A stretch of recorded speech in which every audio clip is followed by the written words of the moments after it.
The duty is aimed at ensuring that public bodies play their part in promoting fairness in our society by tackling discrimination and promoting equality of opportunity.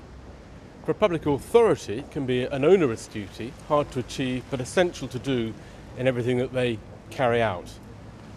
For somebody in a discriminated against group, it can be a very valuable and powerful tool in challenging adverse decisions. In essence, what the duty requires is that a public body pay due regard to discrimination in everything that they do. The duty bites across all areas of public bodies' activity, but a good example is a case involving the grant of planning permission for a major urban redevelopment in Haringey. The principal site had been occupied by primarily Latin American Spanish-speaking traders, and the surrounding area, houses and businesses, were primarily BME occupied. The Court of Appeal found that the effect of the grant of planning permission and the redevelopment would have an impact on those individuals, and that should have been taken into account on grounds of their race. It hadn't been, and so the planning permission was quashed.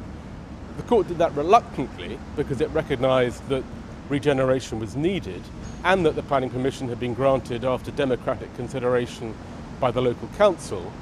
But this really illustrates the potency of the duty and the need to comply with it.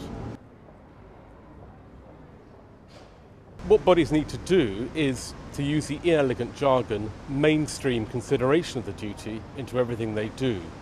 That in particular means having due regard is exercised with substance, with rigour and with an open mind, and also important to note that if an adverse effect is identified, potential alternatives must be considered before a final decision is made. There are lots of cases going through the courts at the moment, and I think the courts will be looking at two things in particular. First, whether the degree of scrutiny they apply to public authorities is reasonable or not, or whether there should be more light touch. And secondly, whether due regard should be moved subtly to a duty to give due weight. I think public authorities live in interesting times.